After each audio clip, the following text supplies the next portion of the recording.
Muy bien, ya estamos conectados el día de hoy. Le agradezco la compañía el día de hoy. Es un día bien interesante, los días viernes de seguridad y protección. Y el día de hoy vamos a hablar de algo que creemos que es tremendamente importante y que tiene que ver con los primeros auxilios, pero no con cualquier tipo de primer auxilio, sino que vamos a hablar acerca de precisamente lo que dice ahí, control de hemorragia. Ciertamente hay muchos días y nos vamos a dar cuenta que hay muchas veces que podemos tener una hemorragia y no sabemos qué hacer para detenerla. Entonces el día de hoy nos va a acompañar un gran amigo que trabaja con nosotros. Aquí vamos a abrir nuestra cámara para él. Ahí está Nelson. ¿Cómo estás, Nelson? Ahí vamos a abrirte el Hola, audio. Carlos. ¿Cómo estás, amigo? Muy bien, gracias por invitarme nuevamente a este viernes de seguridad y primeros auxilios. Así que muchas gracias a ti. Ciertamente esto es un regalo para todos porque muchas veces no sabemos qué hacer cuando encontramos una situación de emergencia, ¿cierto? Y te agradezco a ti como todas las veces y Francisco que no nos acompaña en este minuto, pero seguramente nos va a mandar mensajes ahí y poder aclararle a la gente qué hacer cuando se encuentra enfrentado a una hemorragia. Exactamente. Es una de las principales causas de muerte evitable. Hoy en día es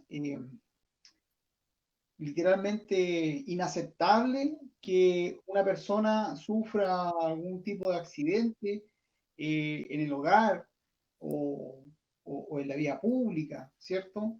Y que producto de esa lesión comience a perder sangre, a exsanguinarse, como se dice clínicamente, y que esa persona muera. Eh, Qué no, tremendo. los tiempos para poder aceptar esa situación. Por eso existen los conceptos de las muertes evitables. ¿Ya? Definitivamente hay lesiones que por la gravedad que tienen no permiten realizar procedimientos o maniobras de salvataje, eh, poder volcar, ¿cierto? O cambiar esa situación. Pero Cambiar el evidentemente resultado. sí, incluso si es masiva, también existen medios mecánicos para poder solucionarlo. Yo les voy a contar un poquito a ustedes por qué estamos aquí. Yo conocí a Nelson y a Francisco hace un par de años, yo creo que ya hace unos 5 o 6 años, producto que yo ando en motocicleta y conduzco motocicleta y algunos amigos míos han fallecido producto de ciertas lesiones. Entonces creo que era tremendamente importante aprenderlo para mí y para los amigos y personas que andan conmigo en motocicleta, que supieran estas técnicas. Y ciertamente mi esposa lo sabe y ciertamente espero que mis amigos puedan ver este programa y te lo agradezco mucho. Y también tengo la otra necesidad que yo les comenté cuando los conocí a ustedes hace años, que es que muchas veces hay algunos pacientes jóvenes, como en mi trabajo de psicólogo lo he visto, en donde también se generan lesiones en el cuerpo. Yo creo que tú lo has visto también, ¿no? Sí, de todas maneras. Entonces, muchas veces nos encontramos con estos familiares que llaman por teléfono y no saben qué hacer porque se encuentran con su hija, su hijo, su nieto en esas condiciones. Entonces, agradezco mucho la posibilidad que ustedes me dieron de poder conocer este tipo de asistencia de primer auxilio. Y ciertamente hemos trabajado desde ahí juntos porque creo que es súper importante que la gente conozca estas formas de atacar estas situaciones. ¿Estás de acuerdo, cierto? Sí, Carlos, definitivamente es muy importante saber maniobras de primeros auxilios en general, tener los conceptos claros y saber un poquito que hay maniobras que son complejas, ¿sí?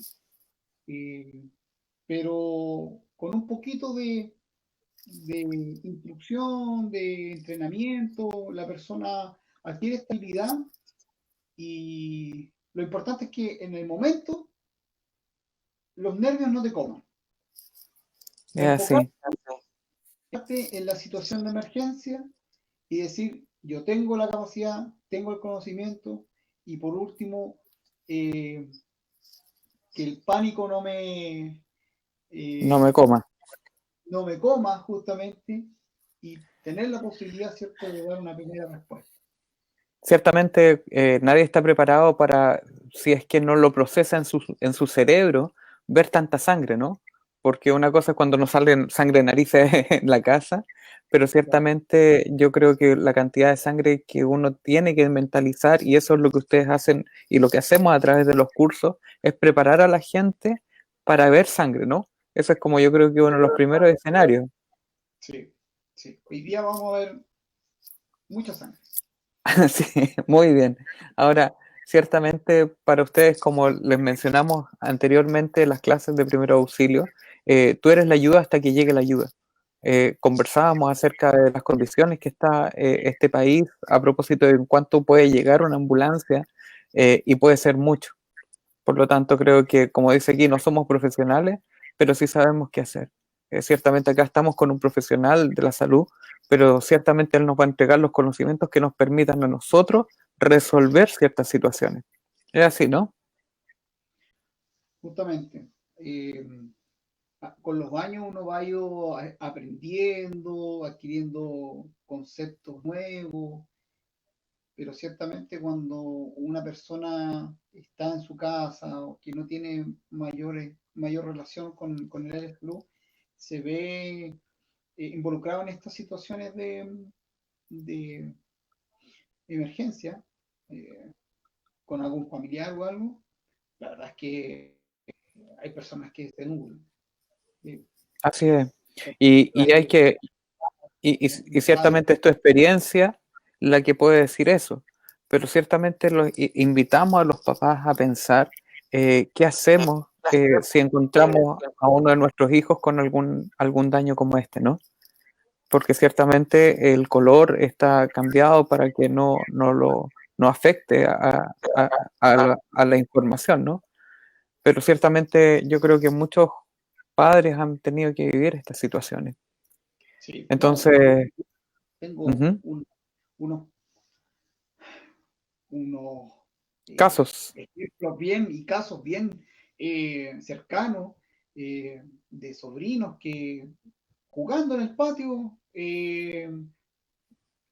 cayeron, ¿cierto? Había unas latas en el patio eh, que probablemente uno dice no deberían haber estado ahí, pero eh, haciendo orden y sacando escombros quedaron unas latas y el niño cayó, se tropezó y la lata, con la punta de una lata, le perforó su brazo, le hizo una herida cortante profunda eh, que tocó la arteria y se produjo una hemorragia masiva. Entonces, en ese momento, a mi esposa le tocó eh, dar la primera respuesta y no, atinó a generar presión directa, pero la situación estresante y no sabían qué así hacer. es. Yo en ese momento no me Eh, encontraba, cuando uno ve a un niño pequeño que pierde mucha sangre, es una situación agobiante y mucha gente no sabe qué hacer. Para allá, para acá. Y la primera respuesta fue efectiva, que es realizar una presión sobre la lesión. Miren, este taller el día de hoy va a ser completamente práctico. Ciertamente, Nelson nos va a ir mostrando las características. Yo voy a ir mostrando simplemente algunas láminas, pero me gustaría terminar con esta frase que creo que es tremendamente interesante, ¿no? El destino de los heridos descansa en las manos de quien aplica el primer vendaje. Creo que Así es, esa frase es la que inicia tu presentación, Nelson, porque ciertamente de eso se trata, ¿no? así es. Como lo dije anteriormente, la hemorragia se caracteriza por, por ser una pieza fundamental de la supervivencia del ser humano. La sangre que rodea todo nuestro cuerpo, que Ahí tenemos nutre, sangre, ¿no?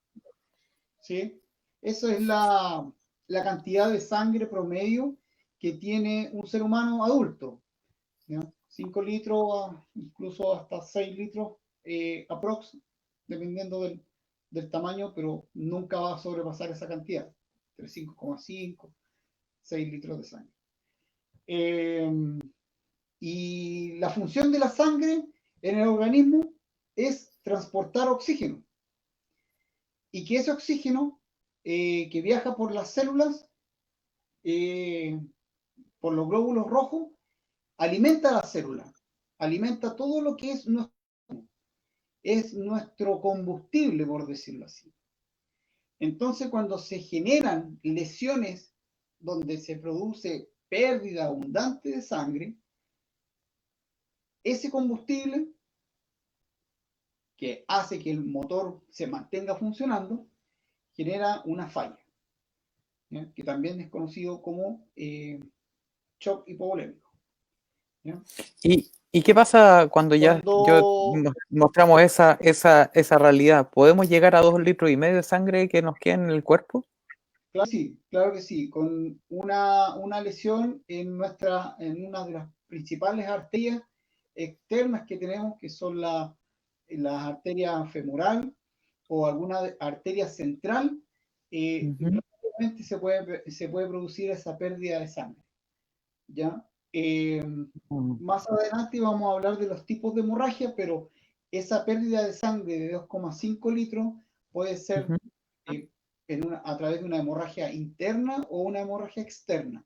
Pero evidentemente 2,5 litros de sangre en el suelo o en la ropa es riesgo vital, ¿no? Aquí ya con esta cantidad de volumen perdido, el paciente está en la fase 3 del shock, ¿ya? Eso es, a grosso modo, estar con las fallas, los órganos, ¿cierto? Hay pérdida de conciencia, la piel obviamente se torna blanca, fría, sudorosa, eh, vamos a tener a esa altura una arritmias cardíacas, eh, todo eso va a conllevar a que el paciente caiga en un estado de shock que a esa altura es complejo volver a estabilizar. Ya ahí estamos hablando de una estabilización a nivel hospitalario, ¿no? Pero 2,5 litros de sangre se pueden perder fácilmente entre 4 o 5 minutos. Y en esta lámina, lo que vemos a continuación Ujú. es los tipos de heridas, ¿ya? Tenemos como el mecanismo de acción, la característica de la herida, como nosotros la podríamos evidenciar, y la forma que toma vista desde el interior, de la piel. Esto es todo a nivel de la piel. Habla la imagen sobre la primera, segunda y tercera de la piel, ¿ya?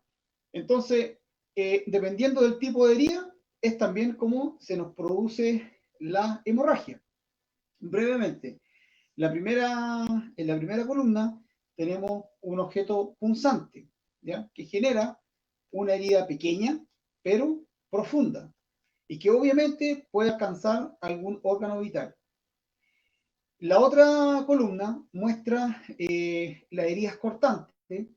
Que son generadas, ¿cierto?, por cuchillos, tijeras o cualquier objeto filoso, ¿ya? La característica de esta lesión son de bordes netos, ¿ya? Llamamos de bordes netos porque son los dos bordes de la herida iguales, ¿ya? Y estas heridas pueden ser de pequeña, mediana o gran envergadura, ¿no? Y dependiendo de la de la profundidad del corte es que también va a generar un daño principalmente a las primeras y segundas capas de la piel. Bien, en la tercera columna podemos apreciar las heridas de tipo contusa, ¿bien? Y donde ahí podemos evidenciar que se genera una equimosis, un mejor conocido, y se produce una ruptura de la piel con bordes irregulares. ¿Bien? Y los bordes irregulares, producto de una lesión contusa. Puede ser con una piedra o como muestra la lámina, un martillo, cualquier objeto contundente. Bien. Y la última columna que podemos ver ahí es por fricción, puede ser por roce o la famosa herida de tipo abrasiva. Esos tipos de heridas, por lo general, le van a producir a la persona una hemorragia de tipo capilar, ¿ya? Que afecta a la primera capa de la piel. Si bien no son graves, pero producto del tipo de lesión, eh, puede abarcar una gran parte del cuerpo, ya sea un brazo, una espalda, ¿cierto? La cara, ¿ya? Estas heridas abrasivas son bien características de los motoqueros, ¿ya? Así es, O sea, como mi así amigo, es. ¿cierto? Que sufren caídas y que a gran velocidad se produce una abrasión con el cemento, con la vista, y obviamente también genera una hemorragia considerable, pero no son de riesgo vital. Aquí Esto las es bien. podemos, las Ujú. lesiones son la primera, la segunda y probablemente la tercera, si es que el impacto es muy fuerte, puede producir un daño a nivel interno. Esto es bien interesante porque muchos motociclistas, y me incluyo muchas veces, no utilizamos los elementos de protección, ¿no? Una buena chaqueta, pero también vemos muchas personas que hoy en día hasta andan en moto con short, ¿no? Con Sí, polera, y ciertamente las caídas son bastante complejas en ese caso. sí, sí son complejas. Y ahí se suma, además de la abrasiva, la contusa, Así generada por el es, golpe. Bueno, aquí en esta lámina podemos ver las heridas de tipo cortantes, eh, que según la ubicación de la lesión, probablemente haya sido autoinfringida. así es. Ahora, en este caso, tenemos que creo que el caso es una lata que cae encima de este joven, ¿no?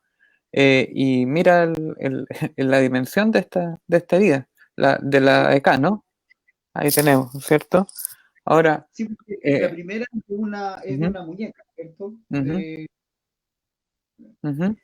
Y ahora vamos un poquito a esto ¿qué hacemos? ¿Qué hacemos con estas heridas, no? Justamente. Eh,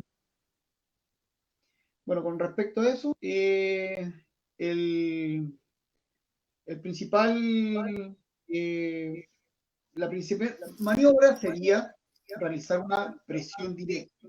Como lo muestra la imagen, la lámina, una vez que se identifica la hemorragia, ya podemos, o sea, debemos generar una presión directa para estancar el proceso de la hemorragia. Si bien la presión directa muchas veces se confunde con poner un apósito sobre la herida y mantenerlo ahí, nosotros decimos que la presión, el ejercer fuerza sobre la lesión, es más efectivo, definitivamente. Tiene que haber un aplanamiento en este caso, la extremidad, para que las capas de la piel tomen contacto con la estructura ósea de la víctima y eso haga presión a la vez con los conductos venosos o arteriales. Y de esa forma mantener o disminuir el flujo de sangre hacia el exterior. Eso es lo que busca la presión directa. En el caso de la lámina, que estamos mostrando ahora, es sobre el empaquetamiento de la herida. Este es un concepto ya no tan nuevo, pero sí probablemente para lo que es el manejo de los primeros auxilios en el hogar, es un concepto nuevo. Como muestra la primera lámina, se genera la lesión donde hay una ruptura del conducto venoso o arterial. La sangre sale hacia el exterior, se produce efectivamente esta pérdida de sangre y el empaquetamiento lo que habla es de que ese agujero que se forma no debe ser cubierto con un apósito por sobre la capa de la piel, sino que debe introducirse parte del apósito o parte de esta gasa o trapo limpio, si estamos en la calle o no tenemos un botiquín cerca, y rellenar toda la lesión o la herida para evitar que se forme este conducto y pierda sangre hacia el exterior. Lo que busca es justamente rellenar la herida, generar una presión directa y con eso evitar que se pierda sangre. Como les decía anteriormente, la hemorragia, perdón, la sangre es nuestro combustible. Y cuando se produce una lesión donde estoy perdiendo sangre, lo primero que debo hacer es detener ese proceso. Ser, eh, enfatizar en la detención de la hemorragia. ¿Ya? Cada milímetro o ml que yo pierda de sangre, o cada gota que yo pierda de sangre, es oxígeno que estoy perdiendo, es oxígeno que mi cerebro deja de recibir, mi corazón deja de recibir, los pulmones y todos los órganos vitales dejan de recibir. Entonces, no puedo permitir que eso suceda. Vamos a mostrar algunos procedimientos con con los equipos de simulación que traje para que puedan ver, ¿cierto?, cómo generar para que ustedes vean en sus casas cómo se produce la detención de la hemorragia a través de la presión directa, el empaquetamiento, el buen uso de los apósitos y vendas, y más adelante vamos a ver el uso del torniquete. Muy bien, gracias. Toda la cámara para usted. Ahí Muy vamos. bien, muy bien. Bueno, anteriormente Carlos les había comentado sobre el uso y el empleo de los botiquines en algunas presentaciones anteriores. Definitivamente en nuestras casas, en nuestro vehículo, debemos andar con lo mínimo, ¿cierto? Que sería un buen apósito, vendas, si es posible, un torniquete de uso mecánico, no el torniquete improvisado, ¿cierto? No, un torniquete mecánico, guantes y algunos otros elementos que sirvan para detener la hemorragia ante cualquier eventualidad. ¿Bien? Porque si Disculpa, Nelson. Qué increíble que les preguntemos, ojalá a todos los que están aquí, cómo andan en su botiquín, ¿no? Ciertamente, cómo estará su botiquín armado. como justamente qué elementos tienen. Por lo general, eh, vámonos al caso del auto primero. Uno compra un vehículo, ¿cierto? Viene con su botiquín de dotación y Un ¿qué es lo palito que de trae? helado, ¿Sí? Un parche un par de curita algodones, dos parches curitas. y un desinfectante. ¿Ya? Ante un accidente donde haya una amputación, créame que nada de eso le va a servir. Así es. O sea, vamos a los extremos, ya. Hagamos cuenta de que efectivamente esa persona rompió con su cabeza el parabrisas y quedó consciente o puede asistir a otra persona que sufrió un accidente, que iba dentro con él en el vehículo. ¿Qué va a hacer con ese botiquín? Nada. Entonces ya tiene que empezar a implementar elementos Así es. improvisados. Y Tú, en la casa tú ocurre lo tienes, mismo. ujú, En la así es. casa tenemos quemaduras, tenemos caídas, ciertos cortes y un montón de otras eh, situaciones que ocurren dentro de la casa. Ahora vamos a ver el tema de la hemorragia, ¿cierto? Vamos a la hemorragia. En el botiquín, ¿Qué, ¿qué qué es lo que se deberíamos necesita? tener? ¿Qué deberíamos tener en el botiquín a propósito de la hemorragia? Lo primero, un buen vendaje. Vendas. Vendas de tipo elástica. Un momento. Vamos a ver. Ya. Yo digo que en un botiquín Ujú. mínimo que debe haber para la atención de una lesión de urgencia es un apósito, como este, un apósito, vendas, ¿cierto? En que ¿Esas son lleve elásticas? ¿sí? Semielástica, una venda semielástica, puede ser vendas de gasa, como estas, ¿cierto? Estas que se ven acá.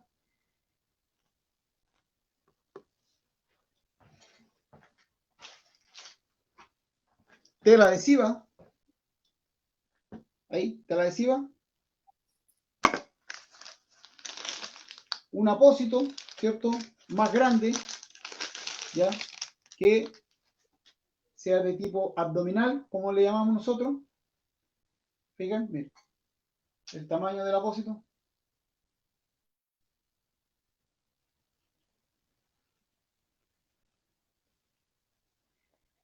Y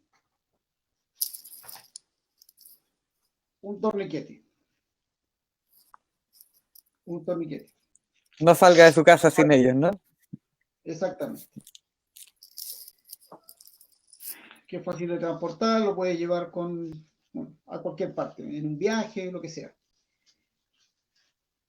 Ahora, hay cosas complementarias que uno puede tener, que los medicamentos, que los equipos de apoyo diagnóstico, como su termómetro, algún tipo de, no sé, test, acá hay personas que sean eh, diabéticas, un equipo de presión para tomar la presión arterial. Entonces, todos esos elementos son de apoyo de diagnóstico. Son para un Esto caso. me pareció súper interesante, Nelson, cuando tú me contabas acerca de tu botiquín, que lo tienes ordenado por pisos, ¿no? O sea, no tienes los medicamentos al lado del termómetro y obviamente del torniquete. Es un tema Sí, eso súper importante explicarle a la gente. claro, es que el botiquín que uno tenga en la casa, si, no significa que, o sea, si yo tengo muchos niños, tengo que tener el paracetamol, tengo que tener su supositorio y varios analgésicos y antiinflamatorios de uso común que uno pueda tener en la casa, ¿ya? Aparte que su jarabe cuando los chicos se enferman, pero eso no puede ser mi botiquín. Eso tiene que ser una caja aparte donde están los medicamentos que están bien conservados, fuera de la temperatura extrema, ¿cierto? Que no estén cerca de la cocina, ¿bien? Los medicamentos tienen que estar en un lugar alto, fresco, para que no se deterioren. Pero en mi botiquín puedo tener los medicamentos de uso de emergencia. Si tengo alguna persona que viva en mi casa que sufra de hipertensión, que tenga alguna patología coronaria, que sea diabético, esos medicamentos que son importantes, o algún tipo de psicotrópico, si es que hay alguna persona con depresión o alguna patología eh, psiquiátrica o psicológica, y que esté con tratamiento, esos medicamentos tienen que estar ahí, en el botiquín. ¿Me entiendes? Posteriormente a eso, en el segundo, por decirlo así, escala, todo lo Ujú. que es el diagnóstico. El termómetro, ¿cierto? ¿Y por qué en alto? Porque los termómetros, si son de mercurio, que son de vidrio, se quiebran, el mercurio es muy tóxico y si tenemos niños, todas esas cosas sirven para evitar. Eh, si tenemos algún tipo de hemoglucotés, un aparato de presión, ¿cierto? De estos de pulsera. Todas esas cosas tienen que estar en el botiquín. Un botiquín, más o menos una caja como de este tamaño. Y al final, todo lo que es referente al control de la hemorragia, ¿ya? Dando este énfasis al torniquete, a un buen apósito, ¿cierto? A unas vendas, tela adhesiva. ¿Por qué? Porque estamos hablando de que en caso de un accidente grave, si yo no tengo algo con qué controlar una hemorragia en el momento, esa persona se va a morir o se va a agravar. Si volvemos un poquito para atrás, no lo hagamos con la lámina, pero si nos vamos al concepto de la pérdida de sangre con las botellas, si yo llamo a la ambulancia y no hago una presión directa o no tengo cómo contener la hemorragia, lo que sucede es que la ambulancia se va a demorar 15 minutos en llegar a mi casa. Y si vivo en el campo, de Cumpeo para adentro, como decía mi profesora, me voy a demorar aún más en llegar la ambulancia. Entonces, 2,5 litros de sangre los puedo perder en 3, 4 minutos. ¿Me entiendes? Entonces, no hay tiempo para esperar la ambulancia y que el hombre se desangre y se desangre. No. Entonces, en mi botiquín tengo que tener esos elementos. Y te hago una pregunta, Nelson, lo hemos conversado en clase y creo que es súper importante que la gente lo conozca también. Cuando vemos esta lámina, vamos a hacer aquí y vamos a abrir esta lámina. A propósito de las hemorragias, es distinto, ¿no? El color incluso lo podríamos determinar cómo es el tipo de hemorragia. Claro, porque, a ver, les comentaba el tema del torniquete.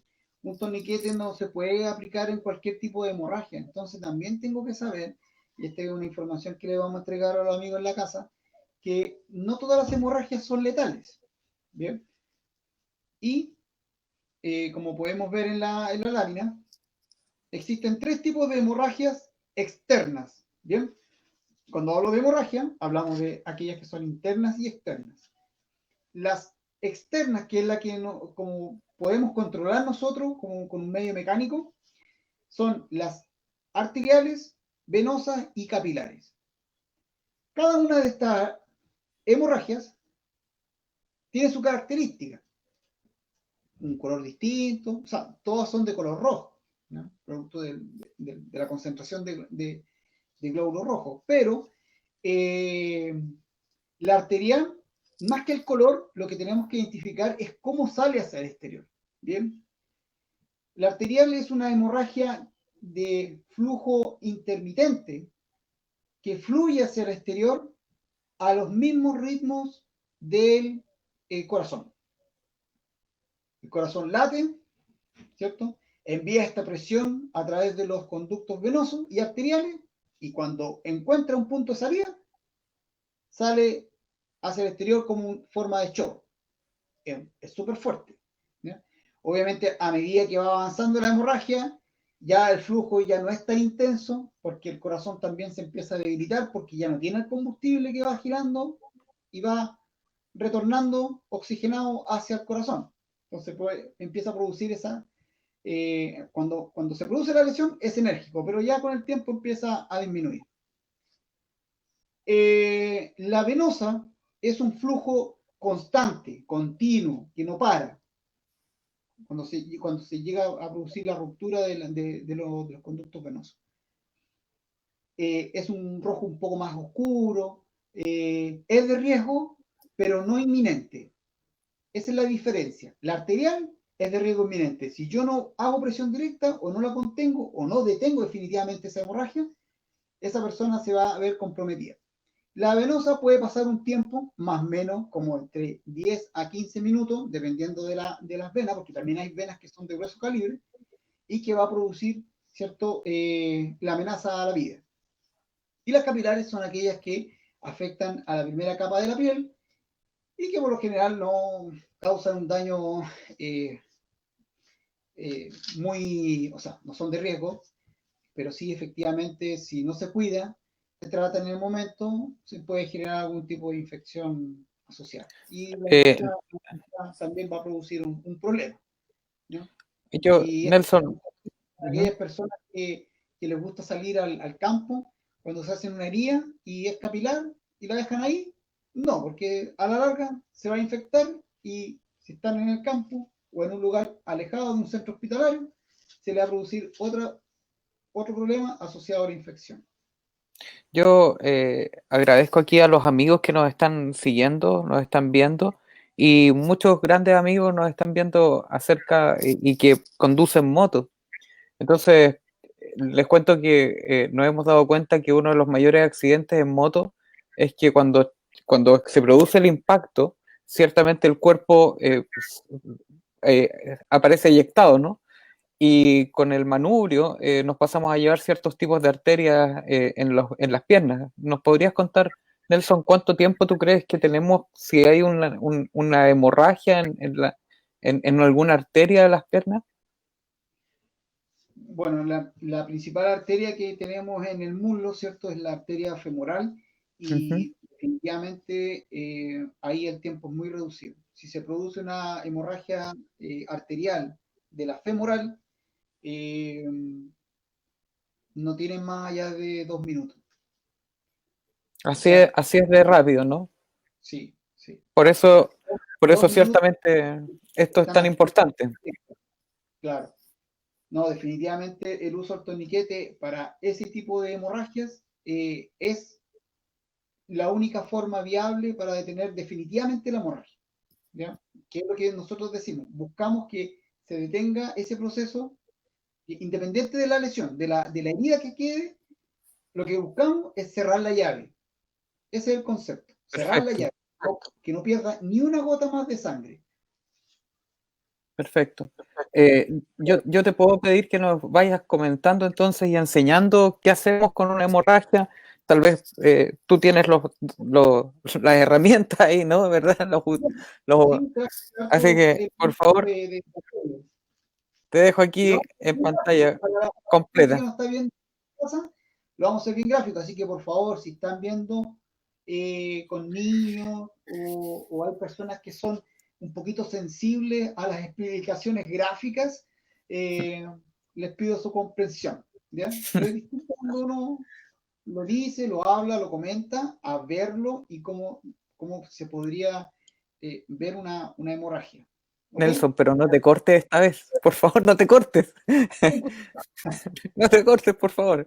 Muy bien, vamos. Otra cosa, otra cosa que se me quedaba en el tintero, que es muy importante, eh, independiente que yo tenga un botiquín en mi casa y lo tenga para auxiliar a mi gente, eh, es los elementos de protección personal. ¿Listo? Los guantes me van a proteger a mí y van a proteger a la víctima, ¿ya? Porque la víctima puede ser mi mamá, mi hermano, mi hijo, ¿cierto? Y que no tenga ninguna patología asociada. Pero yo tengo que velar por mi seguridad y por la seguridad de esa persona, porque si tengo las manos sucias eh, y no tuve un lavado en el instante, eh, y definitivamente si una hemorragia arterial no voy a ir a lavarme las manos y con el guante de hacer presión, no. Mala decisión. Pero el uso de guantes es importante, ¿ya? Porque también se puede prestar la ayuda a algún vecino, a una persona, un transeúnte, entonces que yo no conozco. Bien, entonces uso de guantes.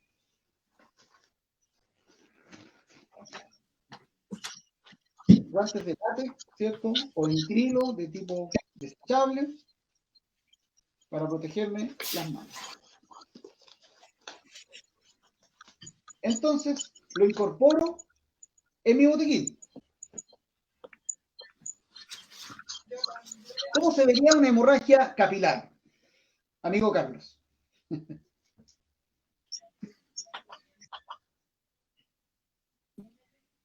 Vamos a ver.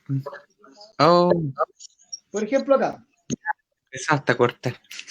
No. Se ve como un corte, pero en realidad es una pequeña punzación, ¿cierto? Que me generó esta pequeña hemorragia. No es sangre real por si acaso. No se vayan a asustar. Cuando sale hacia el exterior, se ve de esta forma, como gotitas. ¿Se fijan? ¿Ya? Ante este tipo de lesiones capilares, lo que debo hacer es lavar la herida. ¿Bien? Con agua corriente, con un poquito de jabón o solamente agua que corra, que me limpie la herida. Y posteriormente a eso, puedo sacar alguna gasa que tenga en mi casa, pequeñita, y aplicarla sobre la lesión. O bien, si no tengo otra cosa, puede ser un pañuelo o un trapo limpio. ¿Ya? ¿Para qué? Para proteger la lesión. Entonces lo aplico sobre la herida y queda protegida. ¿Ya? Por lo que yo le decía de evitar las infecciones. No es de riesgo. Bien. Ahora,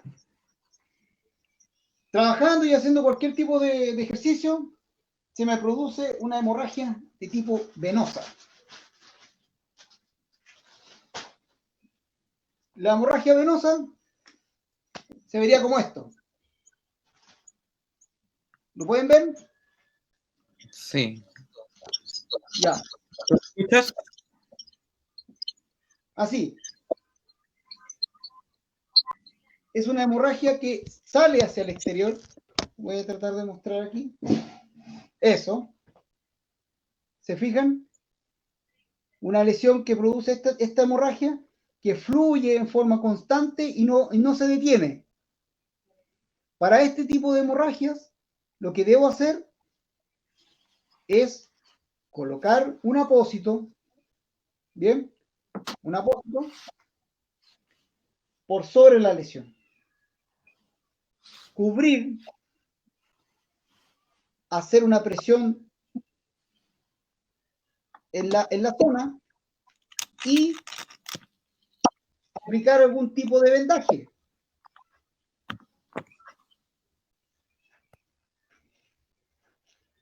¿Ya? Esto es un poco complicado cuando uno se lo autoaplica, pero se puede. Qué increíble, Nelson, que muchos de nosotros, sin saber lo que tú estás haciendo, nos realizamos una herida o vemos una herida en alguien y ponemos el apósito y luego lo levantamos, ¿no? Y luego lo volvemos a poner y Claro, luego lo volvemos a sacar, ¿no? no, eso está muy mal. Eso está muy mal porque una vez que yo genero la presión con el apósito, lo que puede suceder es que esto va a empezar a llenarse de sangre, se va a empezar a empapar, pero no debo levantar o sacar el apósito. El apósito, una vez que queda acá, genero la presión y mantengo la presión directa, ¿cierto? La presión directa, por decirlo, para que lo vean los muchachos ahí en la casa, mi mano aplasta. Lo voy a mostrar mucho más grave. Aplasta la zona y queda. Vamos a hacer cuenta. Vamos a hacer cuenta que es la piel. No sé si lo pueden ver. Así. Ya. De esta forma. Vamos a hacer cuenta que este es el brazo. ¿Cierto? Ahí está la herida.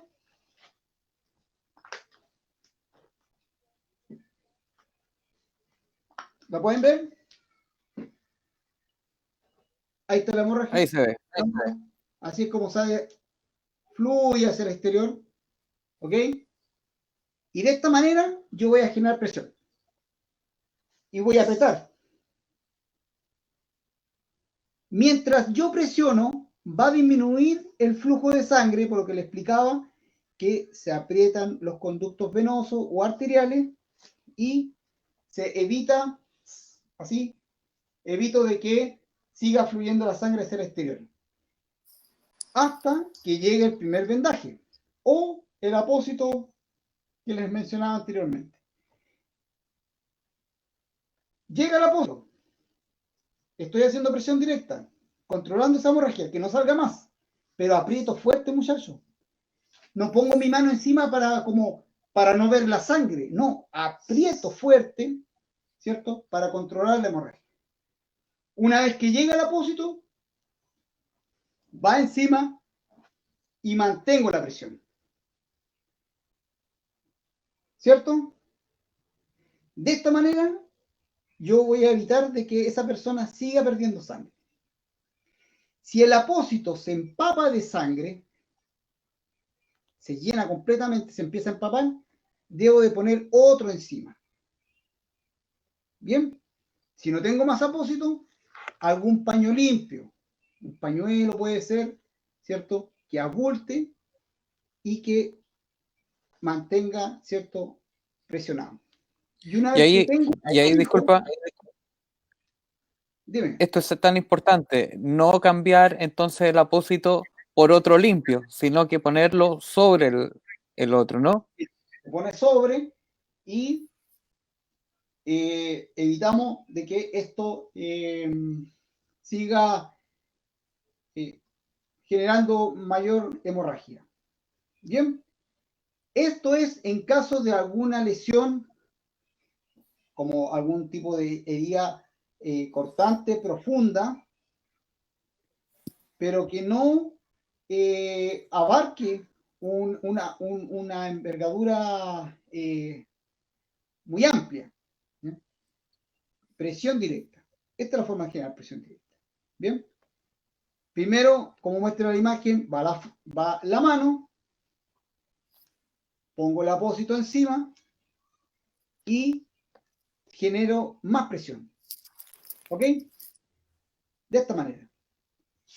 Ahora, hay otra técnica cuando la lesión es grande, por ejemplo, una herida de bala o una herida punzopenetrante profunda, ¿ya?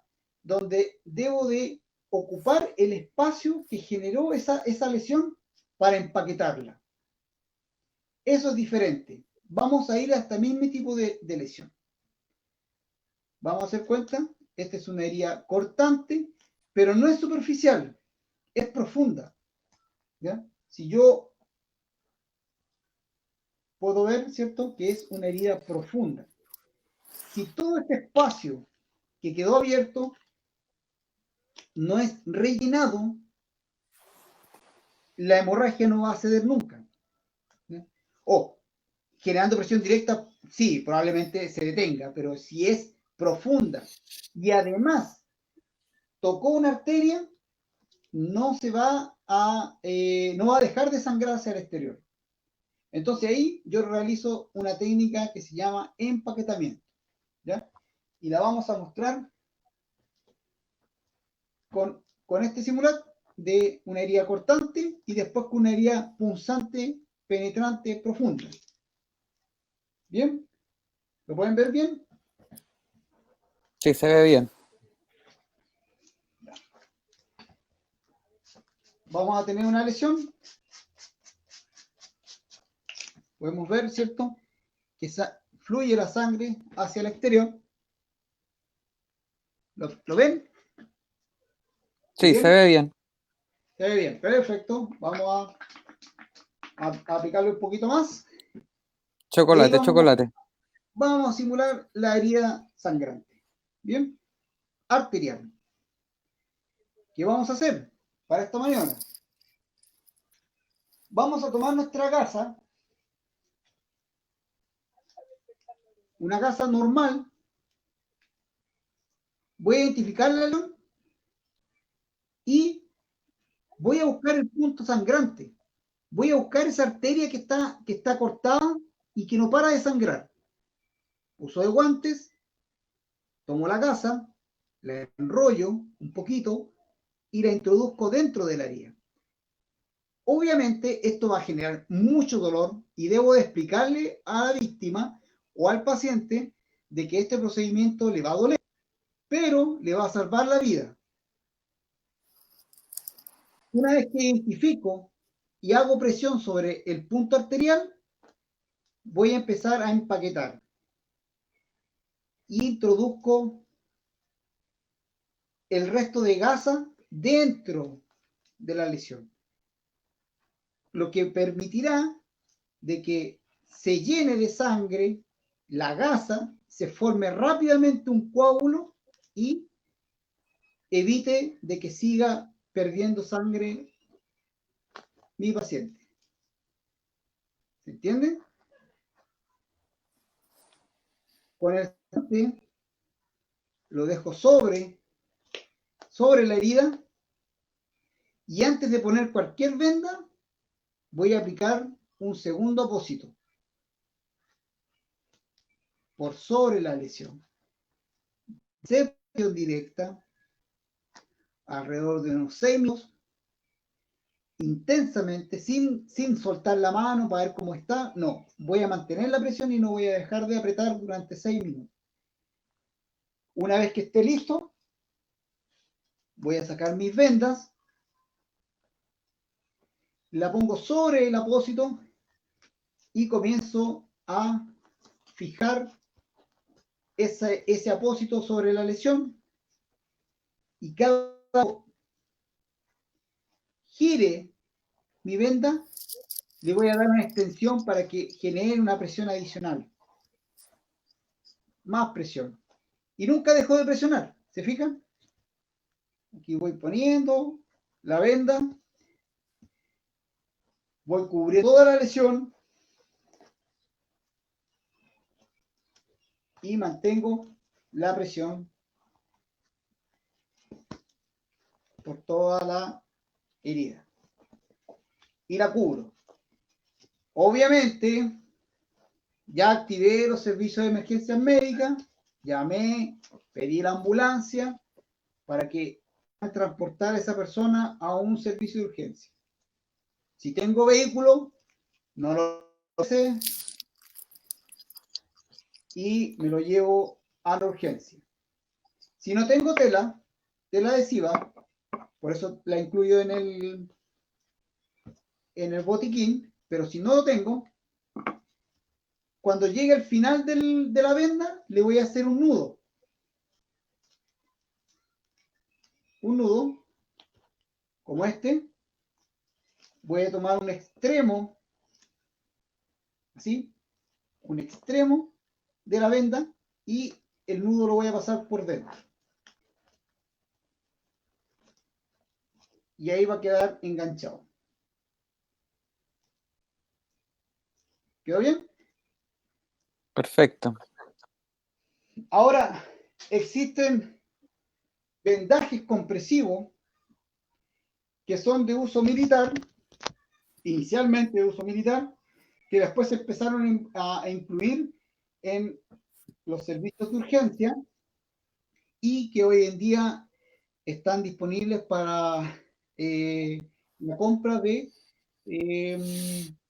civiles o personas que desean tener su equipo bien dotado en el botiquín o bien en el vehículo, o les gusta la vida al aire libre y quieren tener un elemento de mejor calidad, pueden, ¿cierto?, adquirir. Vamos a abrir aquí tu cámara. Que son los vendajes de tipo israelí. ¿Ya? Ahora, para los amigos que están en la casa, estos ya hoy en día se venden, no son caros. Es una venda elástica que incorpora un apósito, ¿cierto? Está diseñado para la autoaplicación. Idealmente podríamos hacer alguna clase para enseñar a aplicar este vendaje, porque requiere una técnica. Sí. Pero si ustedes es bueno que la conozcan. Sí, es para que lo conozcan. Vamos a hacer una masterclass de eso, porque ciertamente eso tiene que ver con todas las heridas de cabeza, por ejemplo. En la cabeza, sí. en las extremidades superiores, la pueden aplicar, ¿cierto?, en complemento a una lesión que esté asociada a las zonas de unión de miembro, ¿cierto? Como el cuello, axila, ¿cierto? Zona inguinal, glúteo. Pero muchachos, lo que yo les quería comentar es que ustedes también se pueden fabricar su propio vendaje Rainit. Yo lo hice. Ocupé la creatividad y ocupé una venda elástica. ¿Fijan? Una venda elástica. Le puse un apósito normal. Y, ¿se fijan? Y quedó la venda elástica. Así es. Esta venda elástica, que no es como la semirrígida, es lo que, lo que se utiliza para inmovilizar el tobillo o la rodilla, más de uso terapéutico, pero sirve para generar una presión adicional con el vendaje elástico. Entonces, si yo nuevamente me voy al caso de la hemorragia, ¿cierto? Tengo la hemorragia, aquí me sigue saliendo sangre, me gusta hacerlo gráfico, hay mucha sangre, mucha sangre.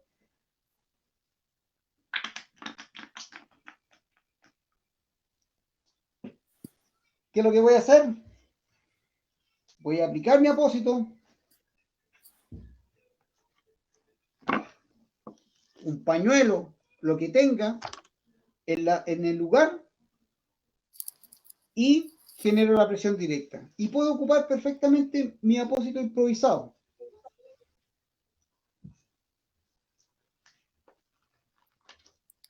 ¿Se fijan? De autoaplicación.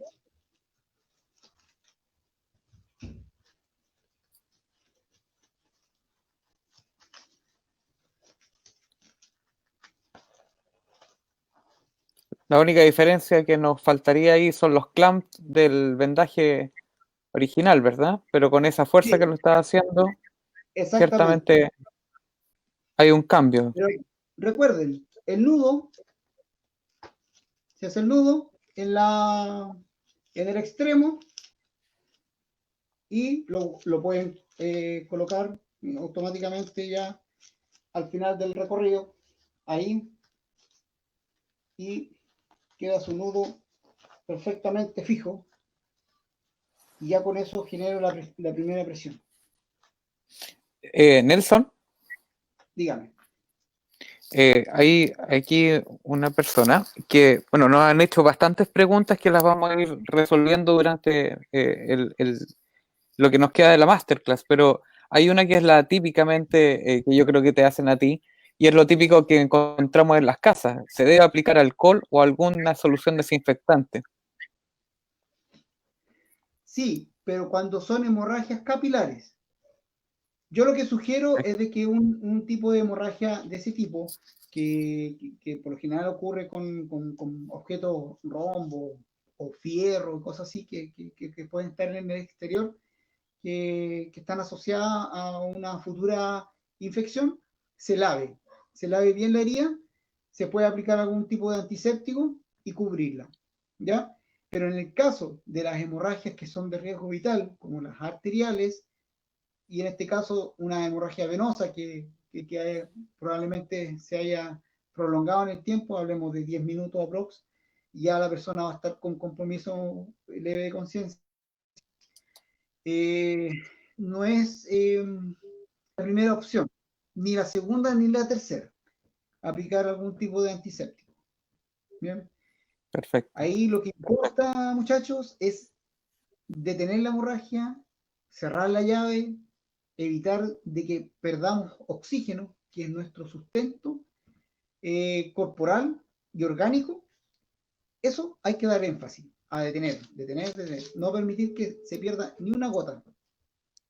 Y Nelson, nos hacen la pregunta, nos hablan acá de dónde puedo encontrar la gasa homostática o obviamente el Combat Gauss o el Celox, que también podemos hacer otra clase, masterclass del Celox, ¿no? Bien, Y podemos incluir ciertamente el vendaje israelí, si es que tú estimas. sí, sí, porque a diferencia de las gasas que ustedes puedan tener en sus casas, que les va a servir para empaquetar una herida, e incluso en algunas lesiones de cuello, axila e ingle o glúteo. Lo que sucede es que el agente hemostático tiene una acción mucho más rápida en generar este coágulo. Y puedo generar una presión de 3 minutos y ya el agente químico que tiene va a coagular la sangre y va a detener esa hemorragia. ¿Ya? Sí, es una lucha contra el tiempo y que eso es lo mejor en calidad que podemos aplicar una herida, que es el agente hemostático. Pero si no lo tenemos, esto logra casi el mismo objetivo. Hay que hacer más presión, alrededor de 10 minutos, pero sigue siendo efectivo, considerando que vamos a estar en nuestras casas. Y lugares donde encontrarlo, para responder la pregunta al amigo, la verdad es que en internet hay muchas partes. Yo he comprado cosas incluso por Mercado Libre. Y incluso hay tiendas que no quiero dar ningún tipo de marca de tienda Sí, para no hacer claro. publicidad, pero hay unas que son que, ¿cómo decirlo? Son Más bastante buenas, especializada. sí, son más especializadas. Lo voy a decir en español, pero ahí después lo convierten en inglés, es respuesta.cl y ellos tienen equipos para personal militar, policial, bombero, marítimo, y en toda esa área distintos elementos de seguridad. Y entre eso vienen vendaje israelí, venden torniquetes, distintos Así es. elementos que van a encontrar. También Obviamente, podemos sí. encontrar ¿Perdón? también hay algunos amigos, los amigos de Bull Service, que nos han prestado apoyo en algunas ferias y exhibiciones. También los vamos a dejar ahí algunos links que creo que son importantes para ustedes. Eh, Claro. Ahora, ¿alcanzamos, yo creo, o no, Nelson, a pasar esta lámina o no? Tú nos dices cómo estamos de tiempo a propósito Sí, de claro. esto. Lo voy a mostrar y voy a comentarles, ¿cierto? Que el torniquete mecánico, bueno, hay más o menos 3 o 4 colores que están disponibles. No, la verdad es que el significado es bastante sencillo, así que lo voy a decir, voy a ser breve. Acá tenemos uno negro que es de uso militar o policial, que es el táctico, el torniquete. El azul es de entrenamiento, ¿ya? Cada vez que ustedes vean un torniquete de esto es para entrenar, practicar, enseñarle al amigo, ¿ya? Pero no es para tenerlo dentro del botiquín, ¿ya? Es para entrenar. Y el naranjo es se utiliza las unidades de emergencia o rescate, bomberos, SAMU, ellos están implementando este tipo de color. Pero él es el mismo elemento. ¿Ya? Para aquellos amigos que estén en sus casas y que nunca hayan visto un torniquete ya mecánico para el control de la hemorragia, ¿cierto? Esto es lo que se utiliza eh, hoy en día. Bueno, y hace mucho tiempo, ya que se ha ido modificando. De hecho, estos torniquetes no son de una marca original, pero sí para entrenamiento sirven y son efectivos para el control de la hemorragia. ¿Ya? El torniquete lo que tienen que saber que es de uso desechable. Una vez que ustedes lo aplican, no lo sacan más, porque a la persona que se lo aplicaron, en caso que sea a terceras personas, va a llegar a un centro hospitalario y en el servicio de urgencia los médicos se van a encargar de retirarlo. ¿Ya? Así que es desechable. Para la autoaplicación va a ocurrir lo mismo. Se lo va a aplicar, lo van a llevar a un centro hospitalario y no lo va a ver nunca más. Pero está diseñado mecánicamente para detener la hemorragia. Ya. Rápidamente, para que vamos viendo su aplicación. Tiene un par de villas, ¿cierto? Un cuerpo de policarbonato, ¿cierto? Un plástico duro, una cinta de velcro, no por ambos lados, una parte es lisa y la otra parte es de velcro, ¿ya? Tiene un molinete o una varilla o vara, como lo quieran llamar, para generar la presión, un clip de fijación, que es este, una banda para asegurar y la palabra time, donde dice el tiempo cuando se registra el uso de, una vez que aplicaron el torniquete, deben de registrar el tiempo a la hora que se colocó. Bien, y por dentro tenemos una cinta, ¿cierto? Esa que se ve ahí, esa cinta va por dentro de todo el torniquete. Por esta cinta de velcro va por dentro. Entonces, una vez que yo hago el movimiento, ¿cierto?, de rotación, lo que haces es apretar, ¿ya? Esa es la acción mecánica. El torniquete lo voy a utilizar para hemorragias de tipo arterial o en caso de amputaciones traumáticas. Bien, solamente lo voy a utilizar en las extremidades superiores e inferiores. ¿Ok? No lo voy a poner en el tórax, en el abdomen, menos en el cuello, ¿cierto? Se entiende que es para las hemorragias que se producen desde el hombro hasta el extremo más distal del brazo. Y lo mismo ocurre en las extremidades inferiores, desde el sector del muslo, ¿cierto?, hasta el pie. ¿Cómo lo voy a aplicar? Para la autoaplicación, que es lo que voy a mostrar ahora, ¿cierto? Debo de tener mi torniquete más o menos configurado de esta forma y listo para ser empleado.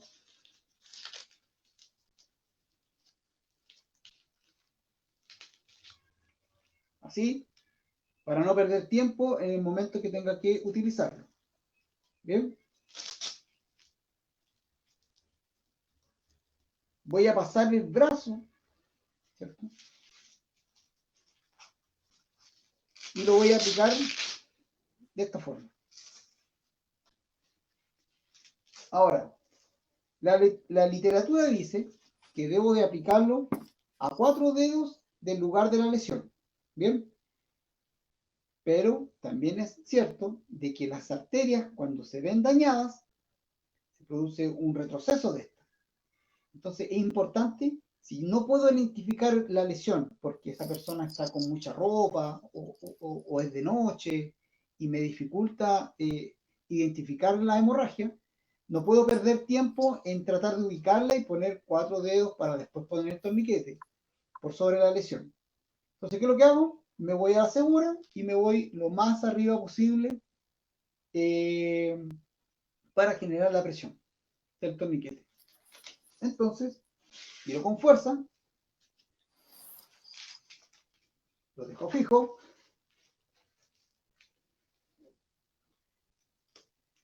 tomo la varilla, giro hasta que se detenga el proceso de hemorragia, ¿ya? El torniquete, muchachos, duele, genera un dolor agudo, pero que es tolerable, ¿ya? Y no debo de pensar que porque me duele está mal puesto o tenga que sacarlo, no, ¿ya? Eso del dolor es adicional. Giro Aquí, hasta que se detenga la hemorragia. Dígame, y Carlos. ahora viene a propósito del...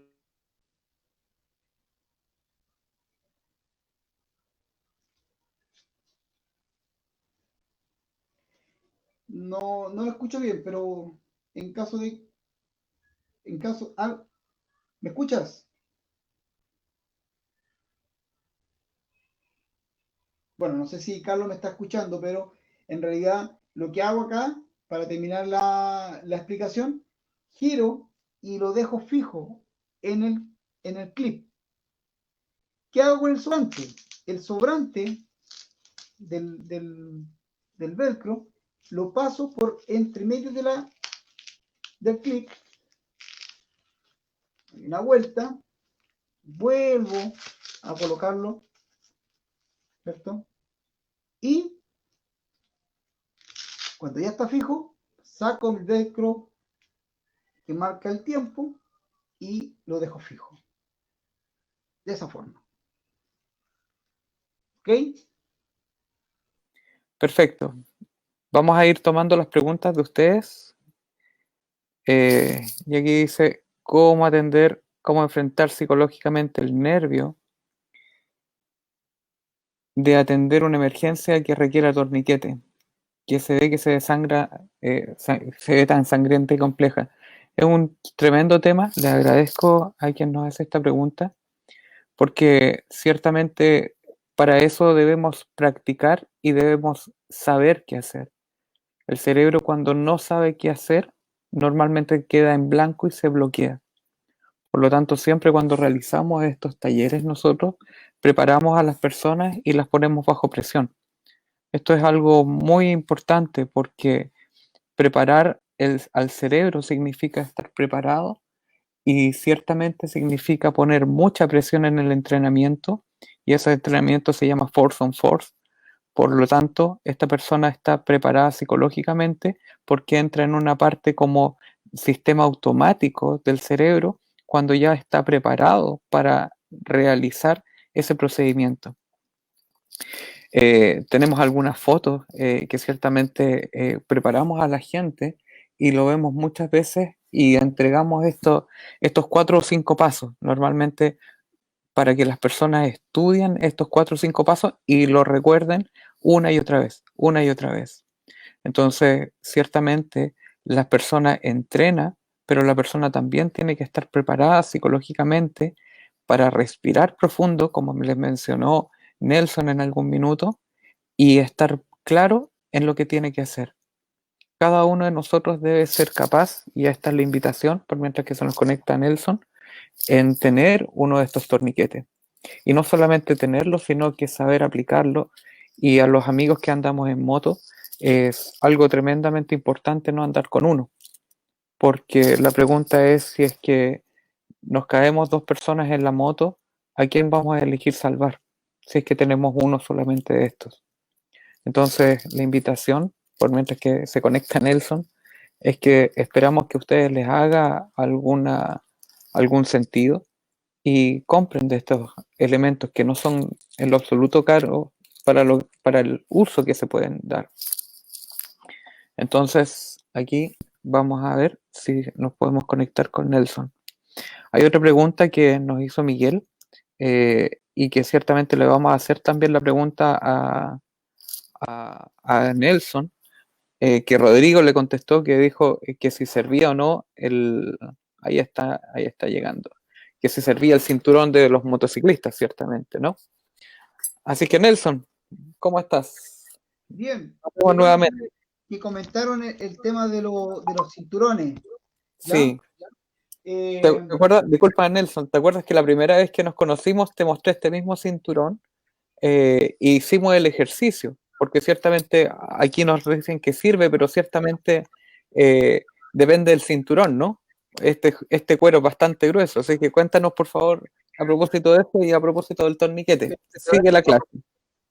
claro, efectivamente, bueno, eh, para hacer un torniquete improvisado, la verdad es que teníamos que tratar de asimilarlo lo más posible a esto, ¿ya?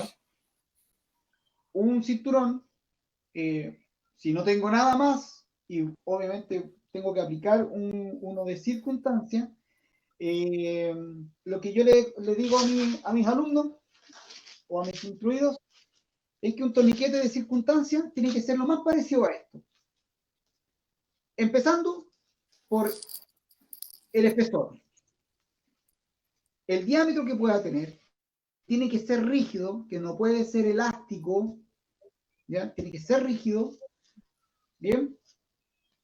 Que el molinete o la vara de tensión que tenga, que voy a aplicar, debe ser efectivamente resistente, y una vez que yo lo aplique, debe ser lo más arriba posible, tratando de generar una presión efectiva.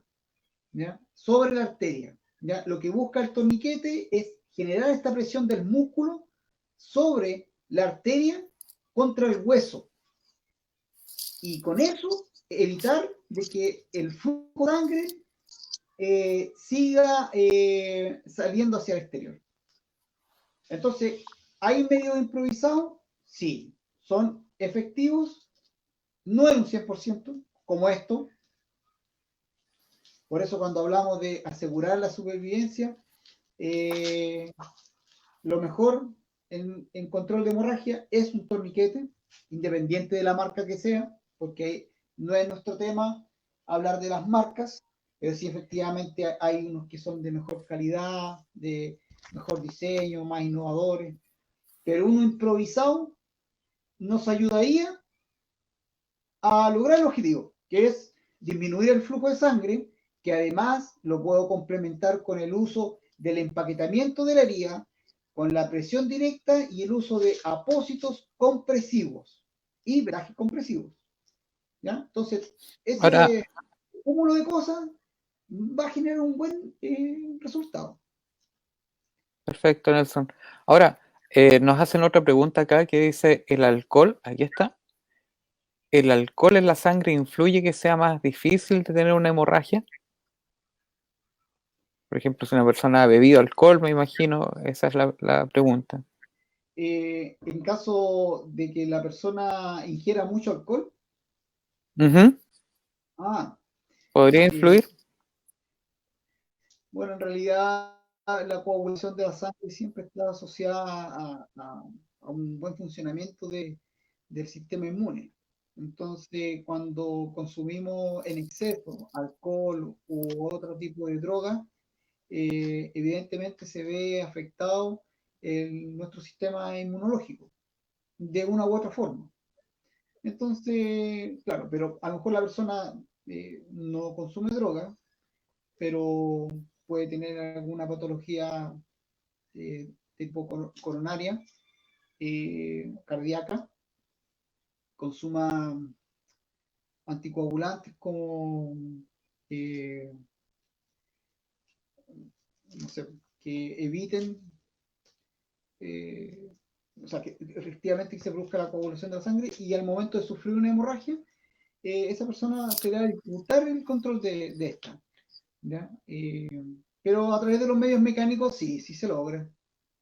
Es más complejo, Perfecto, se logra. ¿Qué es lo que es complejo? Que se genere la coagulación a través de las plaquetas, porque nuestro cuerpo igual hace lo suyo, ¿ya? Pero ciertamente no es tan efectivo como un medio mecánico externo. Y si esa persona está inmunodeprimida, ahora peor todavía. tenemos dos preguntas acá y nos quedó pendiente una a propósito, Nelson, cuando nos caímos, se cayó la conexión. ¿Ya? Nos dicen cuánto es el tiempo máximo que debe tener aplicado el torniquete. Esta es siempre una pregunta y va de la mano seguramente con el time que tiene el torniquete, ¿cierto? Sí, no, definitivamente. Muy buena pregunta. Y efectivamente el torniquete eh, en un escenario agreste, no vamos a hablar de un escenario de conflicto y de combate, sino que en un escenario agreste donde efectivamente es un tiempo prolongado de evacuación, eh, podemos estar hasta 2 horas.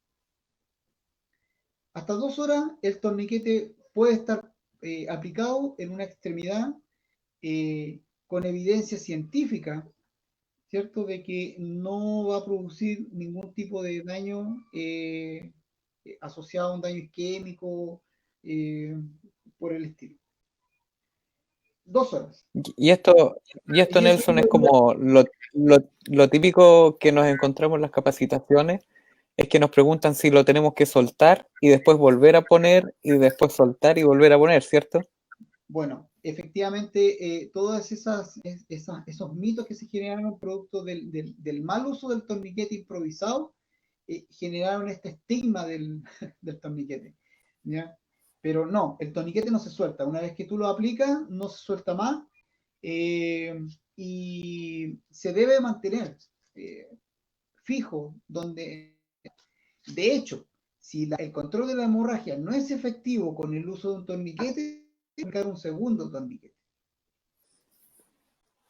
Ahora, nos preguntan aquí, sí, Miguel nos dice, en caso de fractura con hemorragia interna, ¿se recomienda torniquete? Sí, el torniquete lo que busca es detener el flujo de sangre.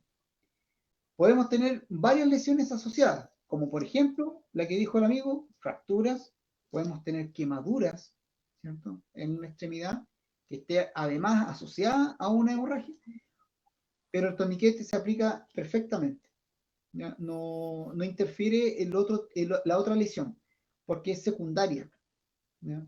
Ahí lo que prima es, como le digo, y le hago hincapié, el detener la hemorragia. La persona no se va a morir porque tiene el hueso afuera, se va a morir porque a través de esa vía está perdiendo sangre.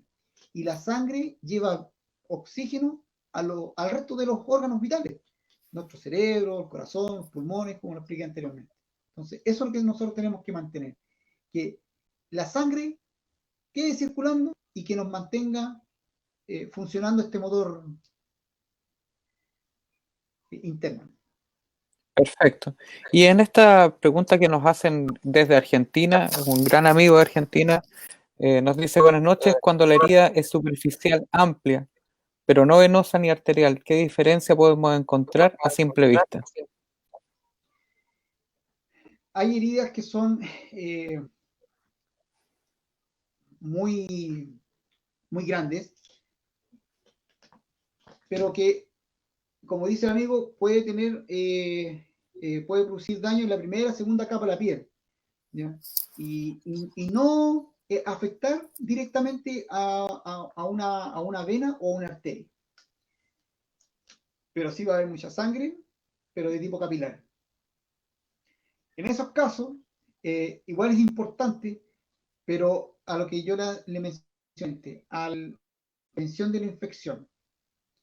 Entonces, si vemos mucha sangre, pero que no fluye en forma constante, sino que está ahí estancada, porque la sangre capilar dijimos que sale en forma de gotitas hacia el exterior, entonces se acumula y queda ahí. En cambio, la venosa fluye, ¿cierto? Se ve que no para. Y la arterial es una hemorragia constante. Entonces, no es como las dos últimas y es capilar, pero es mucha sangre abundante. Lo que se recomienda es un lavado profuso, ¿cierto? Porque lo más probable es que esté asociado a alguna lesión por abrasión. Entonces van a haber muchas piedrecillas, muchos cuerpos extraños en ese lugar. Un buen lavado asegura de que no se nos infecte tan rápido y debemos cubrir la zona con un apósito o un paño limpio. Tenemos la zona amplia y trasladamos. Bueno, esa es la Perfecto, dinámica. Lavar para las capilares, lavar, cubrir y evacuar. ¿Ya? En una perfecto. venosa o en una arterial, yo no lavo, no aplico antiséptico, porque son de urgencia. Voy a generar una presión directa efectiva. Bien, quiero mostrarle acá cómo es una presión directa efectiva.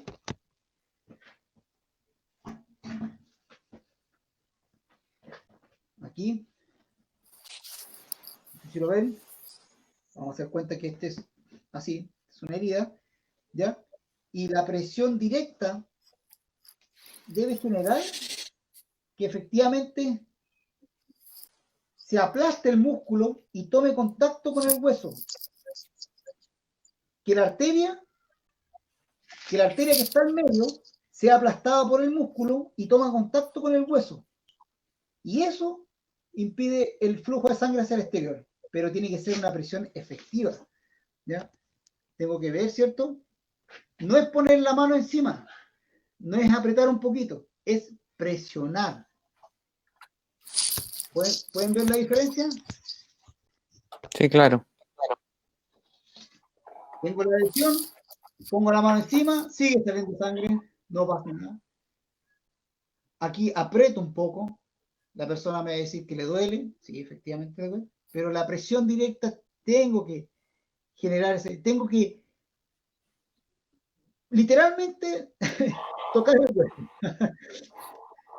Perfecto, Esa es una presión efectiva. perfecto. Nelson, estamos Ahí, llegando, yo creo, ahí estamos. Te perdimos, te perdimos. aquí, perdón. Ahí, ahí, perfecto. Estamos llegando ya, creo, al final de esta masterclass. Ciertamente creo que vamos a tener que, por las preguntas que hacen los amigos y el interés, no sé si están de acuerdo de poder hacer una siguiente, la segunda parte, como les llamamos, ¿no? Claro, las segundas partes eh, siempre, siempre son buenas porque es un tema específico y obviamente podemos buscar recursos y darle un poquito más de énfasis a ese escenario. Antes que te saquen los guantes, porque veo que ya está sacando, ¿nos puedes mostrar el correcto, la correcta forma de sacarnos los guantes a propósito del coronavirus y situaciones que estamos viviendo, por favor? Sí, claro, ¿ya? Eh, antes de, perdón, Te vemos bien. ahí sí, sí, aquí se me había desconectado un cable. Cuando nos veamos para la próxima masterclass, vamos a tener simulaciones de tener a alguno de mis ayudantes aquí para poder ver sus reacciones, ¿ya? Ujú. Tener algún tipo de heridas. Para retirarnos los guantes, con mi mano, ¿cierto? Debo introducir, ¿cierto? De esta forma, introduzco el guante y lo retiro. Así.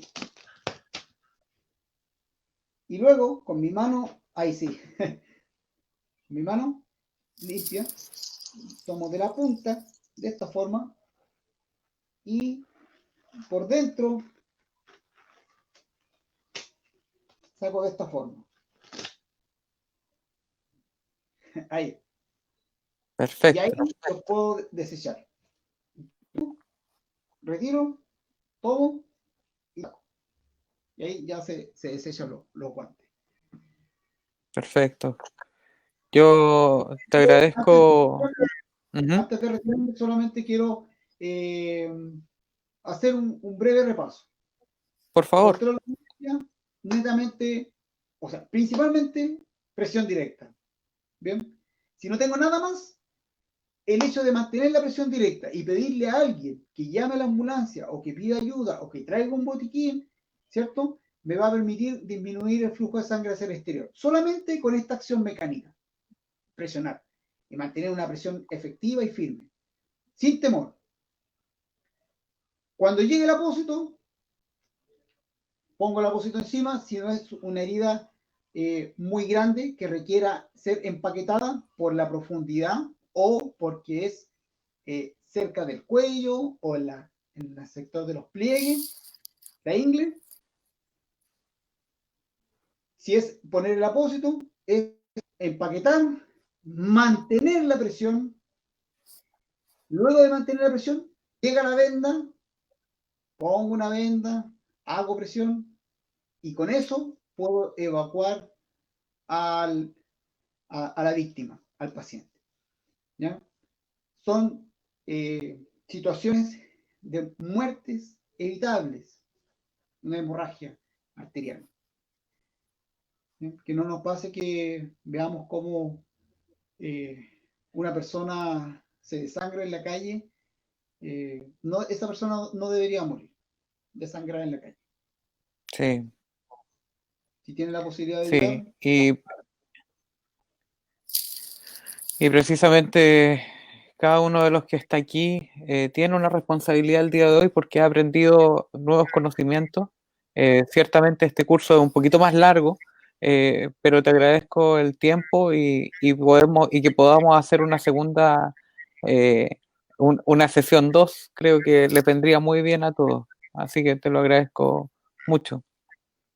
Gracias a ti, Carlos, nuevamente por la invitación. Quiero agradecer a las personas que me están viendo, que estuvieron atentas a esta masterclass, que sigan participando con CDP, junto Mm, con Francisco, sí, claro. lo que es seguridad y primeros auxilios, y obviamente la psicología que, que nos entrega nuestro amigo Carlos. Así que agradecido, un abrazo a la distancia para todos. Gracias, amigo. Y como dice aquí, ¿no? Si ayuda a una sola persona a tener esperanza, no habré vivido en vano. Tienen un Así es, desafío entonces y seguir perfeccionando. Esto todos lo pueden aprender y ciertamente cuando uno lo aprende, lo único que quiere es que toda su familia lo sepa. sí, correcto. Así que súper agradecido. Nos vemos el próximo viernes. Ya vamos a ver si con el número módulo 2. Eh, Así que ahí están nuestros correos. Ahí está el correo de nuestro instructor del día de hoy. eh, por si lo requieren, ¿sí? Y bueno, también van a quedar estas consultorías, bueno, esta masterclass también en la página de YouTube, Consultora CDP. Ahí estamos subiendo los videos para que ustedes los puedan tener o revisar con sus familiares. Así que te agradezco infinitamente, Nelson, tu tiempo, tu profesionalismo y agradecerle a ustedes que nos han acompañado hasta esta hora de este día. Nos vemos pronto. Muchas gracias. Gracias a Cuídate. todos. Gracias. Hasta luego. Gracias muchachos por la compañía. Gracias a todos. Chao, chao, cuídense. Que estén muy bien. Chao amigos. Chao. Gracias. Que estén muy bien. Nos vemos.